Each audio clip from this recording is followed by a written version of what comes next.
This room is a very special room. It's a Zen hall. A student a few weeks ago asked me, what is liberation? And I was surprised. Maybe that's the generation we're in. People have forgotten. There's a self-realization. You are to realize who you actually are, not who you think you are. That's what most people live by, who you think you are, and you are immersed in the conditional world, which is dependent on material things, which is dependent on light. But the unconditional world is where Zen is, which includes the conditional world, to know how to live without having greed, desire, or attachment, aversion, anger, and ignorance, delusion. You know, those three basic fundamental things is what humankind does not have. But it's there. Buddha said it 2,589 years ago. But no one pays attention. And so when no one pays attention, who is responsible? It's the people who we think we are in the conditioned world. It does not include the dark. The dark includes the light includes the darkness. You have to have both. So, you know, when I began thinking about training and practice, this is the hall. There's no other hall like it. The authenticity is that you are confronting yourself.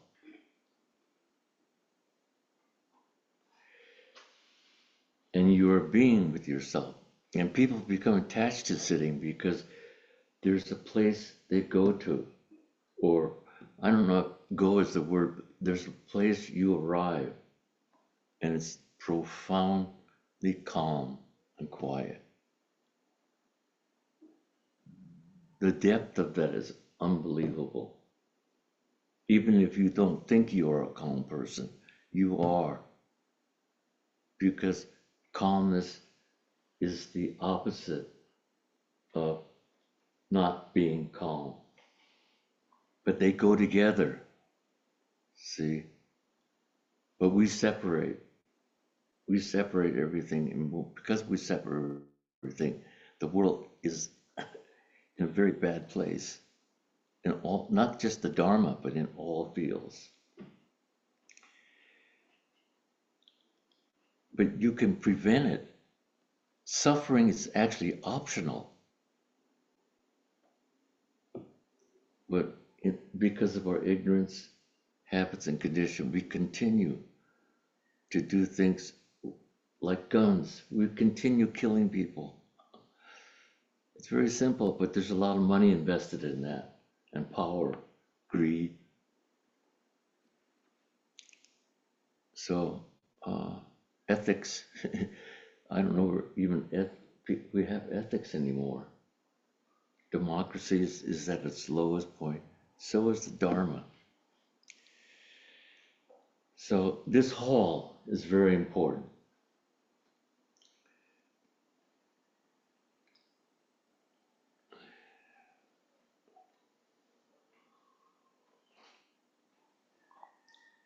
And the place that you arrive at, there's no name for it.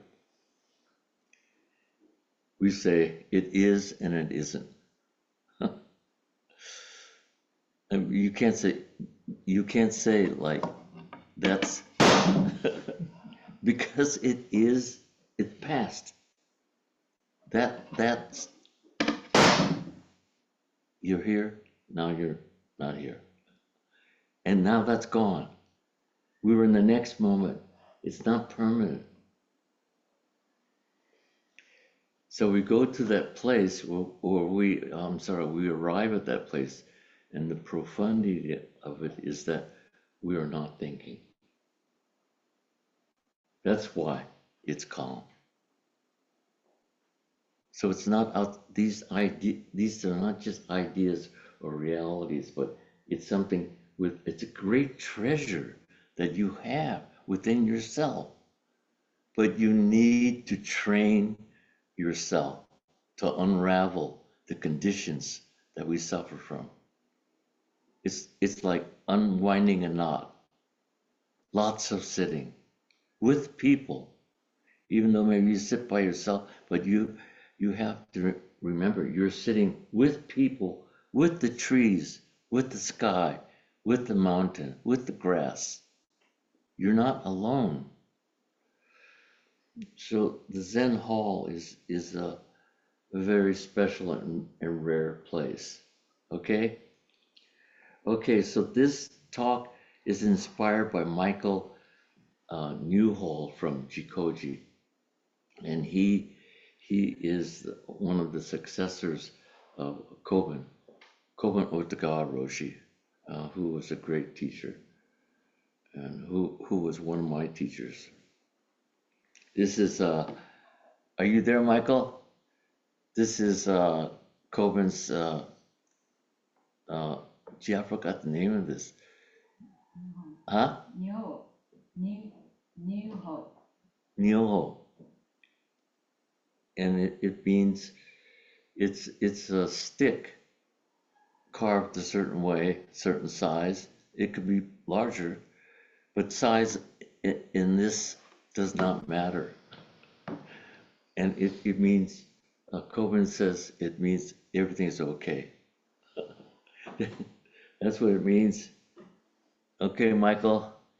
And Michael inspired this talk, which Koben did the calligraphy on. Okay, so yeah, so I can put it out like this, and please stand. Thank you. So this poem, actually, I've read many times to you, and it's by Tozan Zenji.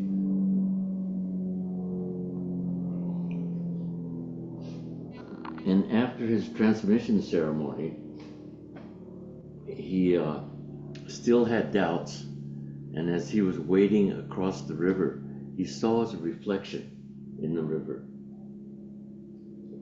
And it is and it isn't. And how could it not be?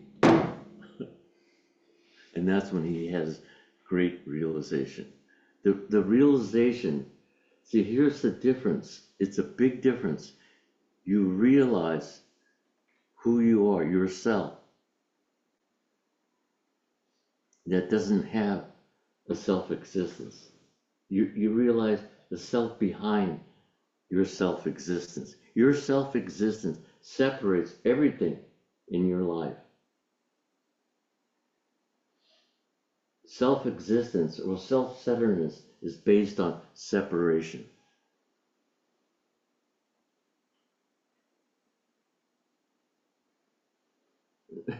This separation is horrendous.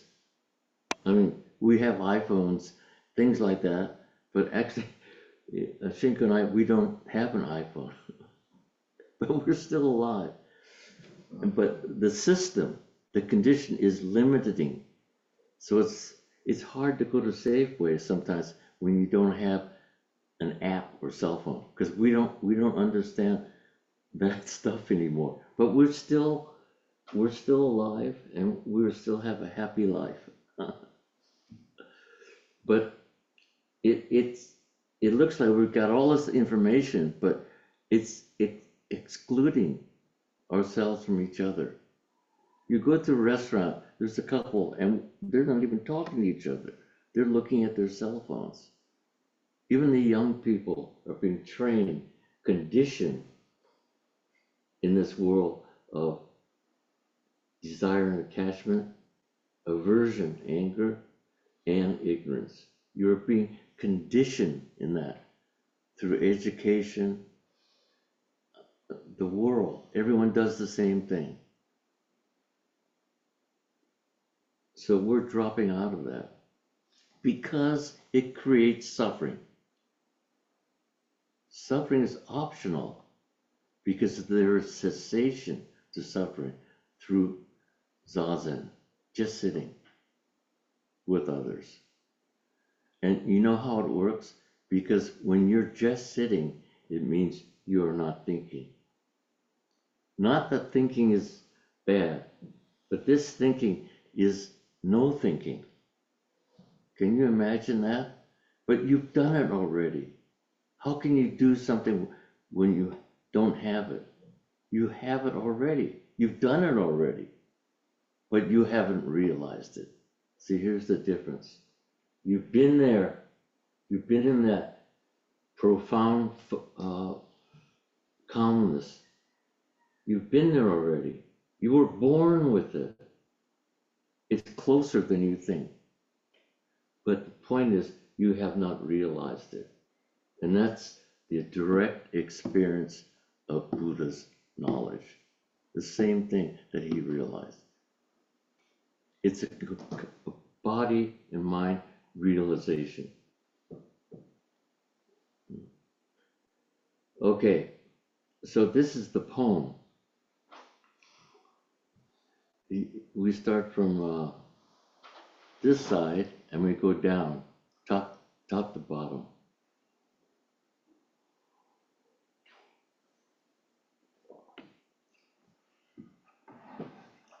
Seizan. I'm character by character, okay? Seizan haku un fu. So sei, it's interesting. In Japanese, it's blue. It means blue, but also could mean green. One word for both. It's kind of interesting, huh? Aoyama, who's the Zen master, who is a woman Zen master, who has greatly accomplished her training, that she now sits at the same level as the Zenji. It'd be like the Pope of Eiji. Finally, the female spirit is being recognized. I mean, that was very foolish not to have the female spirit to be recognized, because that's the other part of the sun and the moon. All these opposites are connected, but in Zazen, the opposites dissolve because we're not thinking. No thinking is not so difficult, but also it's a lot of sitting with people. You need to, the thinking mind needs to rest in its abode. We were born with it, we have it. So, for instance, when you do the Gasho, I mentioned this many times, as you, on the exhalation, as you, well, first of all, when we Gasho, it's the best gesture in humanity because everyone does it. They put their palms together, they clap, right? So when we see each other in Zen, we acknowledge each other's true nature. So we bow to each other. We could also bow to a tree, its true nature, our true nature, the true nature. And when you bow on the exhalation,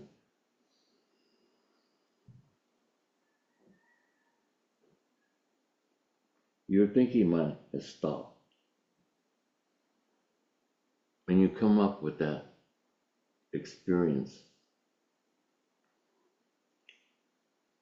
That's self-realization.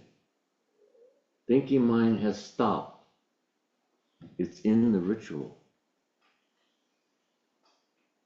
It's in the gasho. It's in the bowing.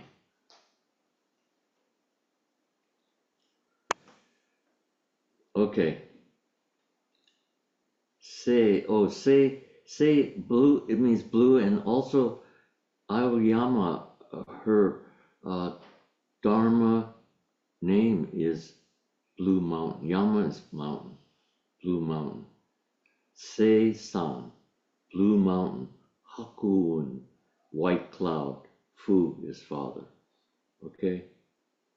I'm not good at translating, but this is word by word. Okay? Second line going down. Haku-un, Sei-san, ji. Haku is white. Un is cloud.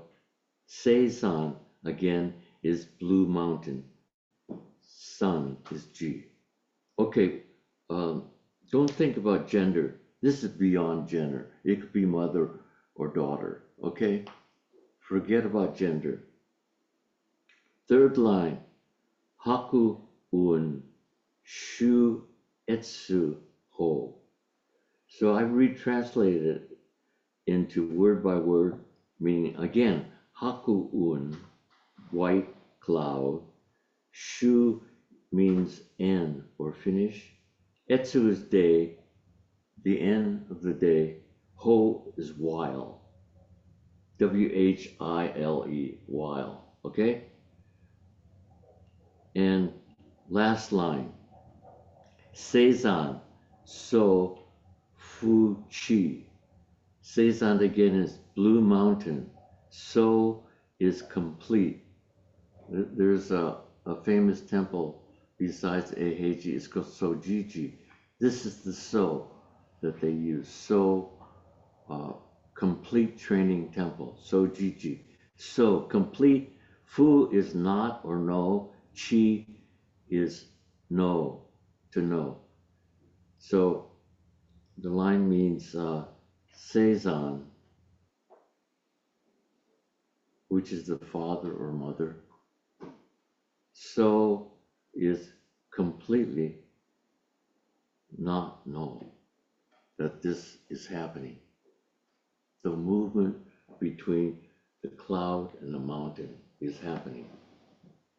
Does not know.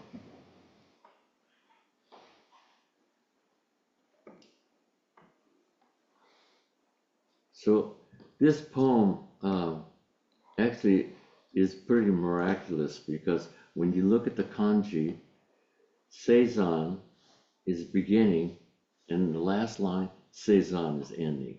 And the two in between is Haku-un. That is a miracle. I'm sure he didn't think about it. Tozan didn't think about it. Because you couldn't think that deeply or that far. But it is a miracle that this poem came out of Tozan, okay? We'll hang this up in the Sangha house.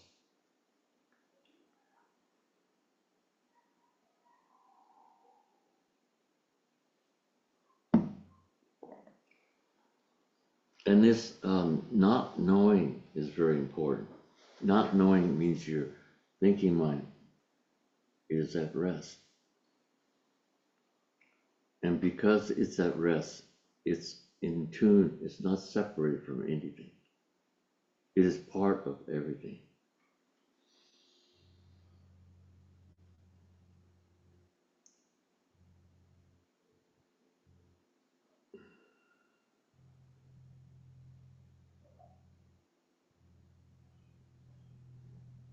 Just like this.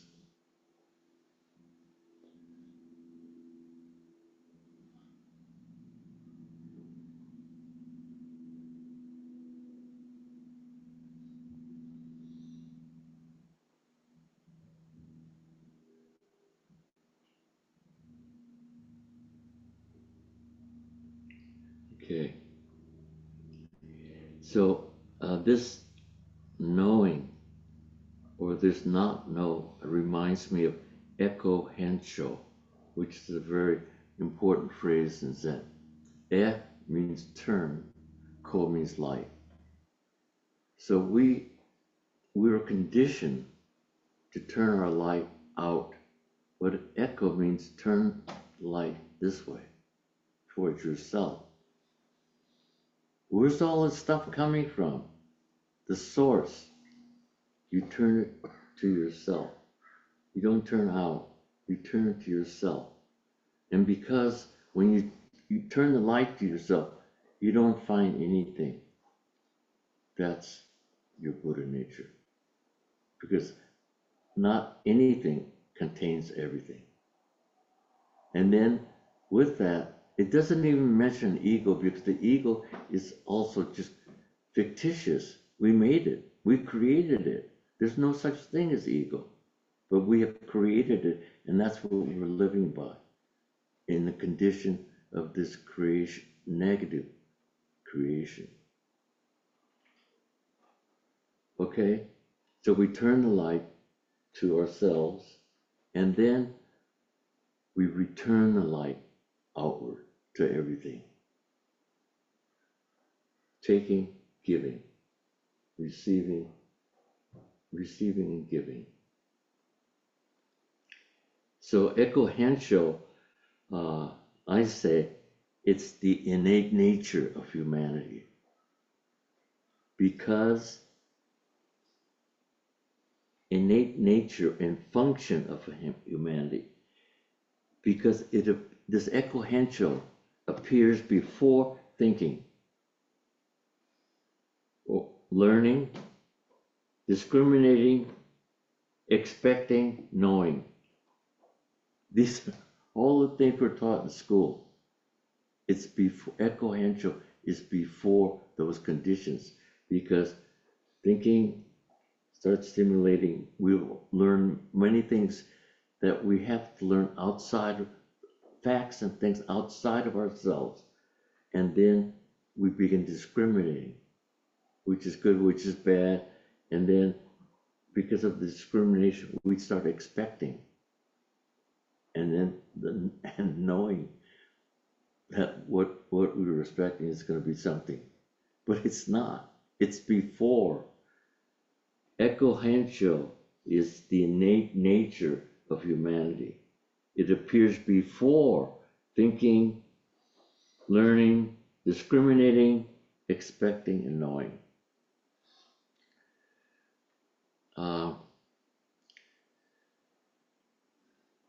So this not knowing Fuchi is very important, because when you don't know, because you don't know, you have everything. It's not absent-mindedness.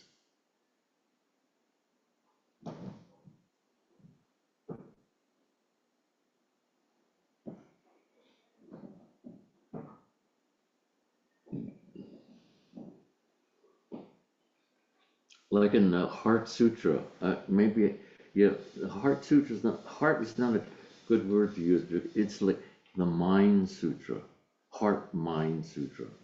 Heart is too emotional. Emotions is an passion, emotion is an obstruction. And so is knowledge. Is an obstruction to your true nature. Then when you experience, you have direct experience of your true nature, then it's no more obstruction. It includes everything. Obstruction Oh, for camera. They can't see it? Yeah. Good, yeah. They can't see you. Oh, I see. But they see this. Yeah. Okay.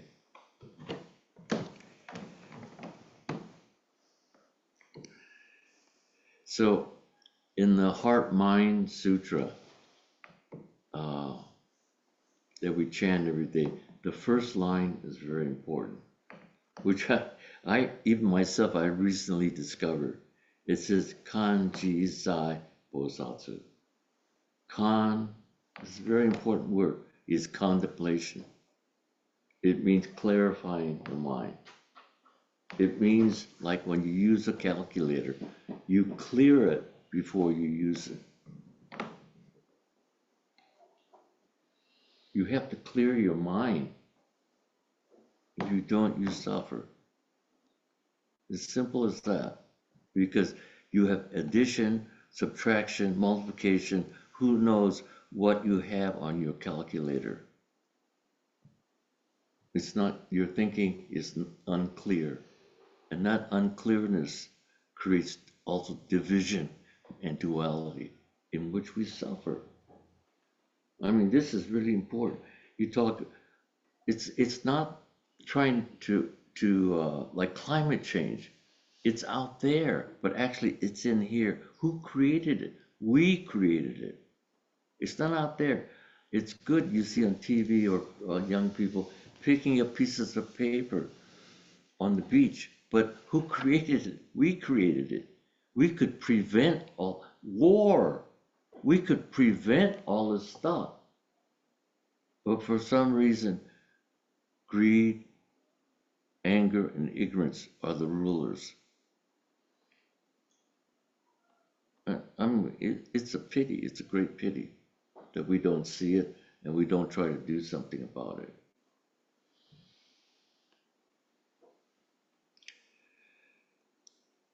So kan is contemplation. It's really a beautiful word. It means clarifying the mind, clearing the calculator. Ji is self. Zai is where you are. It means right on.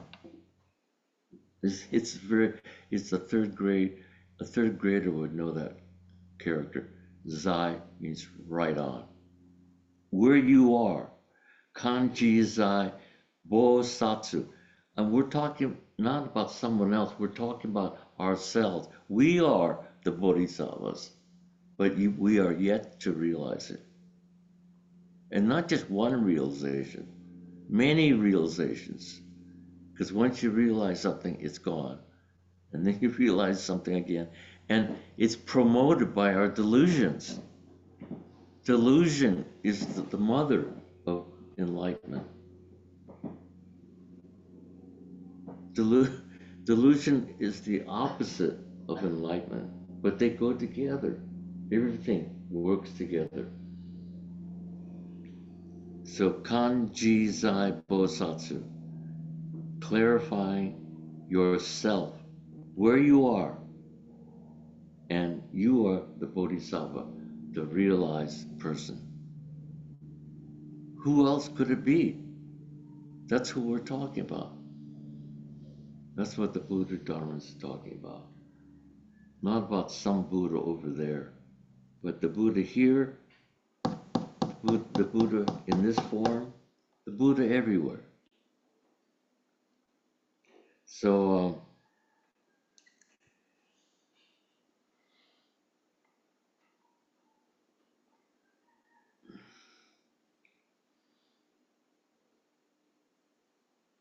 so the white cloud ends the day. It means the white cloud ends the day when it intermingles with the mountain.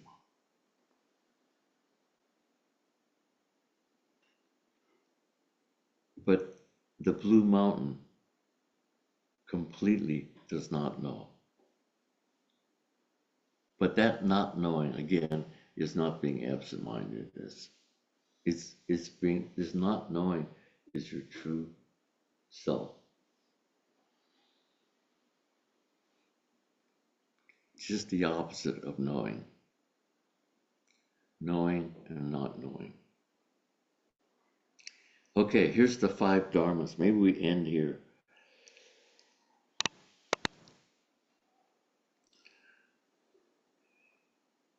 In the Lankavatara Sutra, they mention the 3 modes of reality. Okay? 3 modes. First, imagine reality, which most of humanity lives in. Imagine reality is what you see because you have separated everything. And that's your world, separation of everything, including your own self-existence. And so when you see the analogy of the snake and the rope, what you will see all the time will be the snake. It's a fictitious reality. It's because it's conditioned. It's not real reality. Second reality is dependent reality. And it's a little better, but because things are interdependent, they're not separated.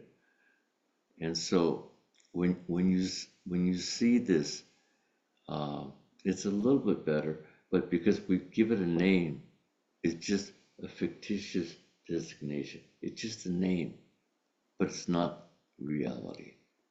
The third reality is perfected reality, where you see the snake and the rope. You see the snake as the snake, you see the rope as the rope. But that's also projection. So I love that, because in Zen, even Zen is a projection. It is and it isn't. We must understand this. This is a table because I'm using it, and it isn't a table because it's me. Table is you and me. So if that's true, the table uses us, we use the table. We have respect for this inanimate thing. Thank you for nodding. Okay, so these are, we end with these 5 dharmas, okay? First thing in the world is appearance. Things appear, 1. 2, as soon as it appears, we name it. There sets the separation. There's a car, there's a tree, but it's all separated, okay? The third one is, because we named it, it's a projection. The name is not true. It's not real. It's not reality.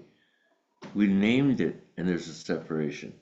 As soon as that, number 4 is the correct knowledge. We know it's not the name. It's not the thing outside of ourselves. And because we have the correct knowledge, 5 is suchness. It means ultimate reality. We live in harmony. So one time on New Year's Eve, Shinko and we went for dancing and dinner, okay, in San Francisco. So we went to this hotel. There was a long line, and some of the young people asked what we're going to do. Well, we're going to go to the dance here, and then after that, we're going to go to dinner. And they said, "You have to be careful. It's dangerous out there." We were younger then.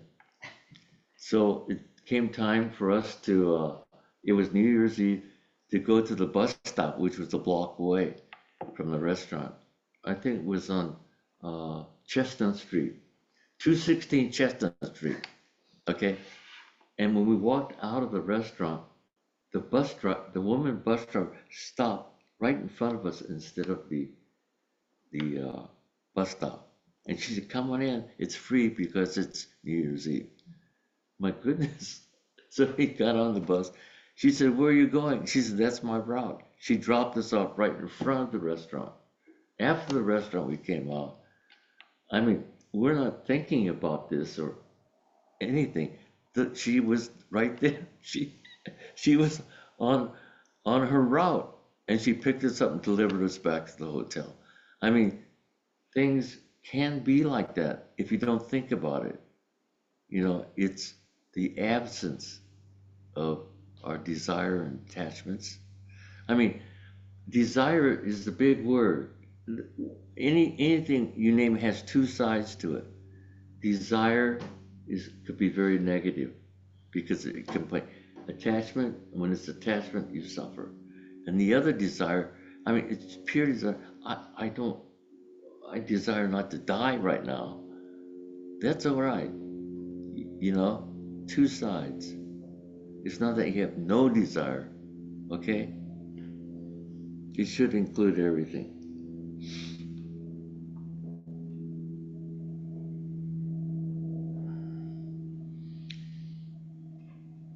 So this poem by Tozan is very simple but very profound. It's the essence of Zen. 4 lines. Okay, so I end here, and I welcome your questions. I'd be interested in your questions, okay?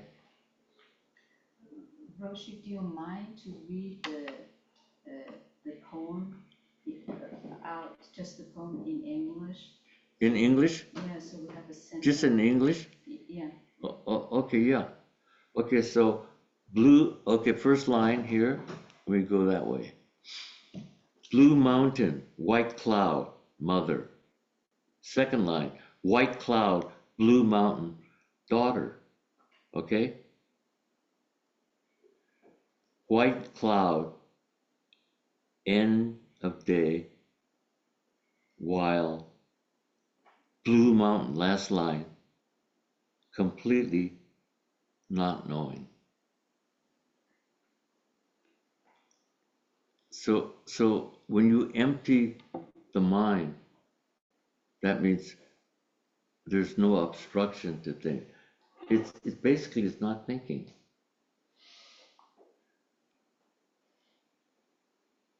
How do you not think? You can't do it, but we have to learn how to breathe at the end of the breath. There's no thinking. Okay, and how many times do you exhale or do gasho at the end of the exhalation? There's no thinking. You need to cultivate that. You have it already. Yes. She mentioned that it's not good to, not it's not good, but when naming things. And in this poem is a name, mother, and name daughter, we name something. So You- what's the, you said that it doesn't matter the gender, but what's the meaning behind that? Yeah, it's hard for me to hear. So could someone say it louder for me? Yeah, I have soft voice. I'm asking that you said that naming, we used to name things. And Yeah. this poem is a naming mother, naming daughter. So Yeah. it's already named. Yeah. And you said the gender doesn't matter, but what stays behind it? Why mother? Why daughter? Yeah. Okay, because the blue mountain is the mother. The white cloud is the daughter. So this It's is a a connection. it's a metaphor. Okay? The blue mountain can be the father. The white cloud can be the son. But it's beyond gender. It's about the opposites. Okay? Aoyama Roshi, her name, her Dharma name is Blue Mountain. And blue in the Far East is considered a special color. Like when you look far away and you see the mountains, it's a kind of bluish, not just blue, but a bluish mix with magenta. It's far away, but also it's very pronounced, blue, especially blue-black. Those are revered colors. Okay? Thank you. Yeah. It was the color of Dogen's robe. That black is bluish, greenish, unnameable color.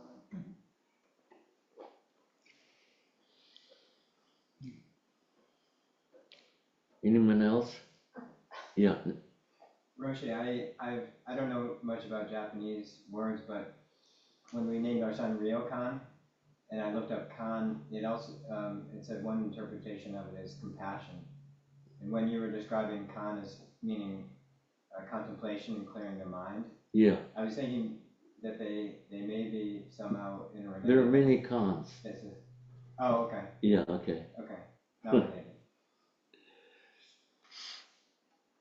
Yes. Hi, you're talking about Dharma, talking about we shouldn't have desire cause the suffering or attachment, but we need a desire in certain level to maintain our body or Yeah, we need desire, but not so much. So as long as we When we, create the attachment, you have to see what your desire is about.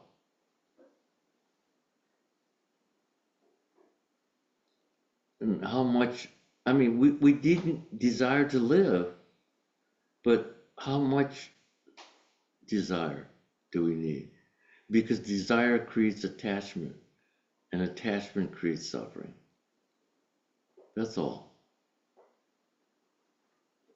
I mean,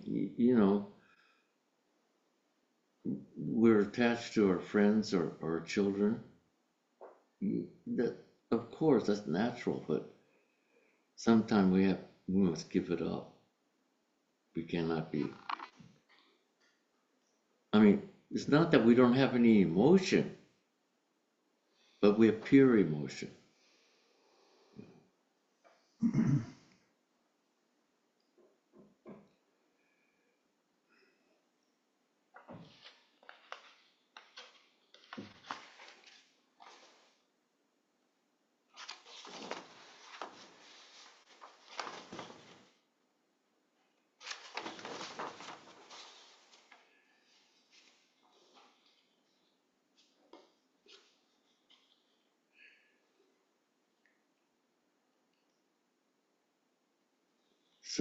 So ending with these simple lines, the conventional world, this is even we could say your imaginary world, your fictitious world. I'm sorry to say this. Your fictitious world of truth is based on the material world, the conditioned world, the world of separation. Is that true or not? Because you name things. As soon as you name things, you're separated from that very thing. Okay. The ultimate truth is based in the emptiness of that very world. Because there's nothing behind the conditioned world. It's emptiness, which is no thinking, which contains everything. It's great. Yeah. But it takes training, lots of training with people. Yeah. Please come and train with us. It's the only thing to do. It's the best thing you could ever do for yourself as well as for others in the world. Okay? Thank you.